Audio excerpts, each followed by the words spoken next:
अशोक खरातनी जो पहिला खून केला तो बाळू तुपे नावाच्या पत्रकाराचा केला। नाशिकमध्ये अतिशय शांतपणाने ही सगळी चर्चा चालू होती की असा असा खून झाला। अशोक खरात महाराष्ट्राला माहीत नव्हता, पत्रकारांना माहीत नव्हता, पोलिसांना माहीत नव्हता, अशातला काही भाग नाही। आणि ही सगळी माहिती 6 महिन्यापूर्वी मुख्यमंत्र्यांना मिळाली होती। परवा मी बघितलं, उभा राहिलेलो इथे एक एक जण एकेकाचं बोट तपासत होते। हे तू नाही ना कापून आला, हे तू नाही ना कापून आला। चला कन्क्लूड करा अध्यक्ष महोदय, चला कन्क्लूड करतायत। चला अध्यक्ष महोदय, कन्क्लूड करा का? मला संरक्षण द्या ना। आपण कन्क्लूड करा। आपण काय conclude करा काय? विषयावर बोलत नाही म्हणून लोक विषयावर विचारतात। कुठल्या विषयावर बोलत नाही? या दोघांचा विषय नाही का? तो विषय अंतिम आठवड्या प्रस्तावामध्ये नाही आहे। अहो, लॉ अँड ऑर्डर आहे ना। अरे लॉ अँड ऑर्डर मध्ये केस रजिस्टर्ड नाही आहे। कुठल्या पोलीस स्टेशनला केस अध्यक्ष रजिस्टर्ड आहे? महोदय, असं काय करताय? अशोक खरातच्या प्रकरणामध्ये शासनाने अशोक खरातच्या त्या काय श्री सिद्धेक्षेत्र ईशान्येश्वर देवस्थान मिरगाव तालुका सिन्नर येथील विकास कामं पैसे दिले। अध्यक्ष महोदय,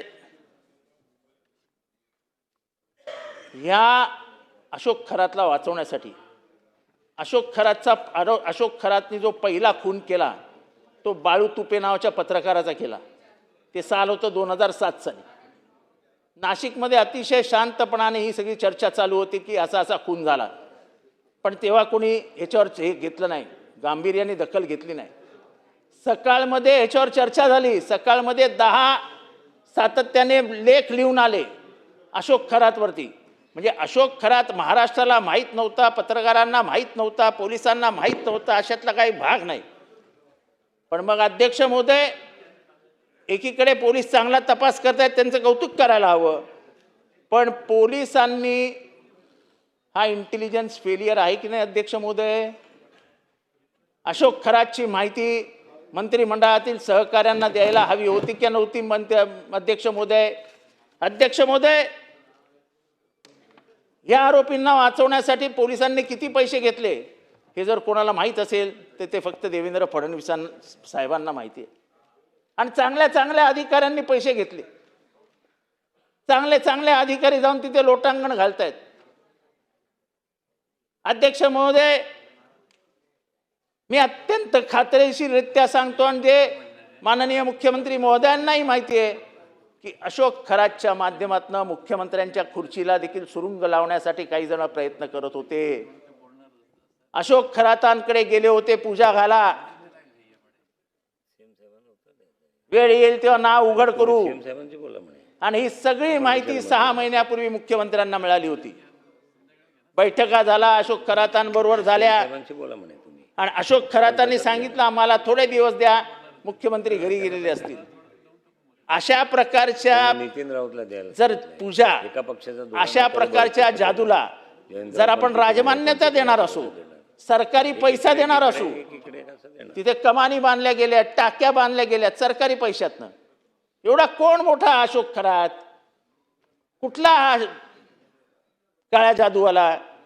पण वाईट ह्या गोष्टीचं वाटतं, या तुकारामाच्या महाराष्ट्रामध्ये, ज्ञानेश्वराच्या महाराष्ट्रामध्ये, या शिवरायांच्या महाराष्ट्रामध्ये आपण काळ्या जादूला इतकी मान्यता द्यायला लागलो की राजकारणात काळ्या जादूनी काहीही होऊ शकतं असं समस्त आमदारांना वाटायला लागलं। 38 आमदारांची लिस्ट आहे, त्याच्याकडे जाणाऱ्या करंगळ्या कापणाऱ्या।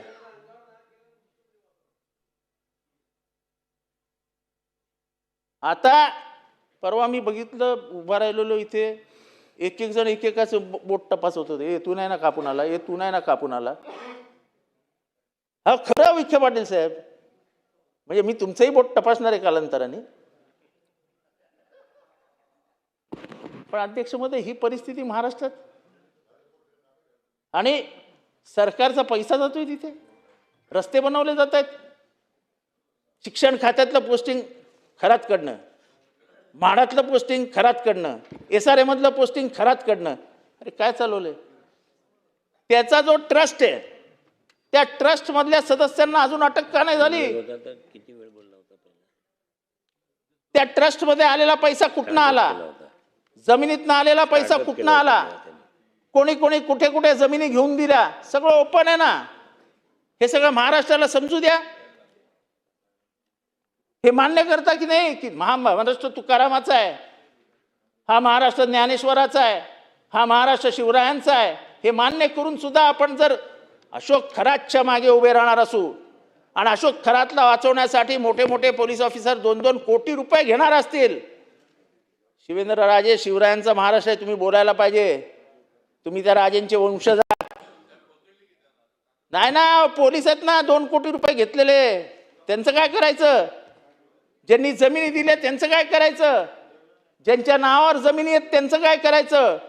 ट्रस्टमध्ये आहेत त्यांचं काय करायचं? ते सहआरोपी आहेत ना, त्यांना काय माहित नव्हतं काय चालू आहे?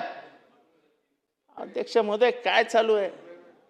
कुठलं मिरगाव, काय त्याचं ते फार्म हाऊस, तिथे काय टाकी, आणि सगळ्या सरकारी खर्चातनं त्याचं बडेजावपणा चालू होता.